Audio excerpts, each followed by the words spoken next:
Yeah, I mean, the U.S. Chamber of Commerce, for example, is calling for a deal, talking about, getting rid of the tariffs that are already in place. You're familiar on, steel and aluminum, the car sector, lumber, but also saying, don't go down this road on these new tariffs as well. The U.S. Chamber of... That's just the unfortunate reality that we're in. And tariffs don't always work, as the Trump administration intends. The cost of aluminum spiked in the U.S. As the conflict with Iran impacted supply, it's still importing from Canada. These tariffs have not impacted our primary production industry as they have on other sectors. Get implemented. 50% tariff is obviously, a terribly high rate. I mean, companies can't deal with a 50% tariff. And it is a wide and broad list. It is a very long list of over 500 items, 18 pages long, and it will definitely hurt Atlanta. Canada is putting pressure on America's biggest truck makers without building a single new factory. Canadian aluminum is caught in the tariff fight, driving up costs for Detroit's automakers. A deal between Washington and Ottawa could change everything, but the real problem runs deeper. If Canadian supplies are disrupted, America's auto industry could discover just how exposed it really is. Detroit's truck industry is facing a problem that reaches far beyond the showroom. The cost of moving materials across the U.S.-Canada border has become a major issue for automakers, and aluminum is right in the middle of it. Ford, General Motors, and Stellantis depend on a North American supply chain that crosses borders many times before a truck reaches a customer. When tariffs hit those materials, the cost can spread through the entire production system. This matters because Detroit sells some of the biggest and most profitable vehicles in the American market. Pickup trucks are not simple machines made from parts sitting in one factory. They are built from thousands of components and raw materials coming from different suppliers and countries. Aluminum is one of those important materials. It helps automakers reduce vehicle weight while still building large vehicles that can carry heavy loads. That makes aluminum an important part of the modern truck business. The problem becomes more serious when the price of that material rises. A tariff is paid when a product enters the country, but its effect can move much farther than the border. A supplier facing a higher import cost can raise its price to an automaker.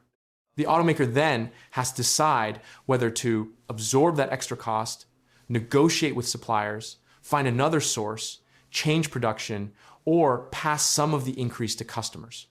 That is why the Canadian aluminum issue matters to Detroit. The United States and Canada have one of the most connected manufacturing systems in the world. Materials and parts can cross the border several times during production. A change in the cost of one major material can therefore create pressure at several points in the chain. The Bank of Canada has also warned that higher aluminum costs can affect manufacturers farther down the supply chain. And this is not just a theoretical problem. U.S. truck manufacturers have already been dealing with higher costs from tariffs on steel, aluminum, and related products. Reuters reported that U.S.-built heavy-duty trucks faced a cost disadvantage compared with some trucks built in Mexico that qualified for USMCA treatment. One industry estimate put the cost difference at about 3% between U.S.-built and compliant Mexican-built trucks. For Detroit, that creates a difficult choice. Companies such as Ford and GM cannot simply move every part of truck production to another country.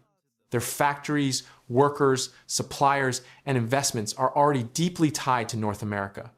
But if production in the United States becomes more expensive, foreign competitors can gain an advantage. And there is another problem.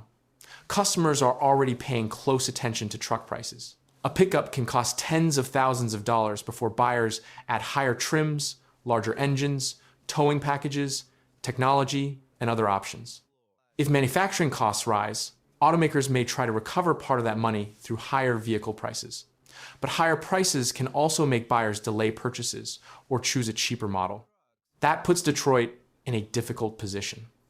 The companies need their trucks to remain profitable, but they also need those trucks to remain competitive.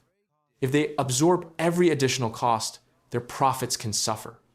If they pass too much of the cost to buyers, demand could weaken. And if they move more production or sourcing outside the United States, they could face another political problem.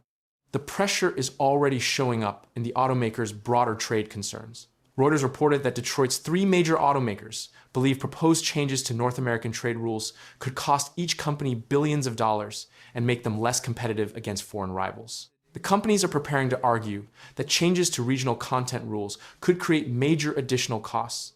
Ford and GM are especially important to this story because trucks are central to their businesses.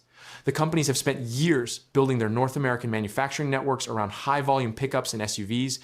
Those vehicles generate major revenue, but they also require large amounts of material and components. And if you want the real story behind how Canada is still holding its ground through tariffs, wars, and hard times, hit join below to join the membership for exclusive documentaries you won't see anywhere else about Canada's progress and rise through uncertainty. That means the companies have a lot to lose when trade rules suddenly make those inputs more expensive. And the aluminum problem does not exist by itself. Steel tariffs, aluminum tariffs, auto tariffs, and rules governing where parts must come from are all becoming connected. One policy can change the economics of an entire vehicle. That is why Detroit is watching the U.S. Canada negotiations so closely. Right now, there is a major development that could change the direction of this entire fight. The United States and Canada are negotiating a possible trade agreement that could lower some of the tariffs affecting Canadian metals and vehicles. Reuters reports that negotiators are considering reducing the U.S. tariff on Canadian steel and aluminum from 50% to 25%, while the tariff on Canadian-built vehicles could fall from 25% to 15% under the proposal. But the deal is still being negotiated, so these changes are not final. That means Detroit is sitting in an unusual position. The same trade fight that is raising concerns about production costs could also be approaching a possible solution. If the metal tariffs are reduced, some pressure on suppliers and manufacturers could ease. If negotiations fail, companies could be forced to deal with another round of uncertainty. And that uncertainty may be the biggest problem of all. Automakers cannot redesign a massive North American supply chain overnight. They make production plans years ahead. They sign supplier contracts, build factories, order materials, and plan vehicle launches long before a new tariff is announced.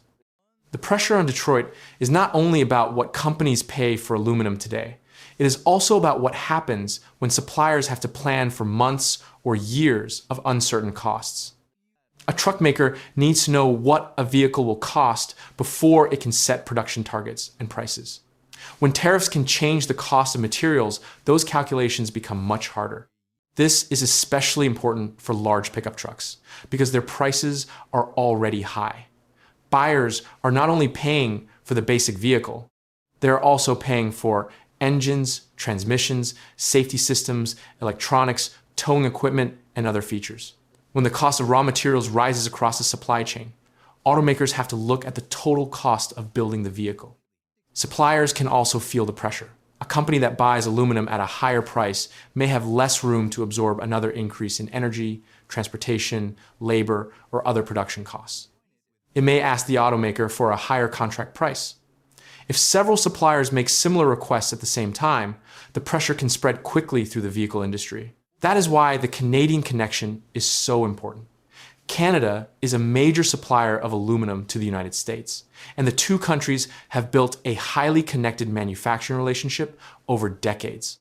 Cutting off that relationship or making it much more expensive would not simply hurt one side. It could create higher costs for businesses on both sides of the border. For Detroit, replacing Canadian material is also not as simple as finding another supplier online.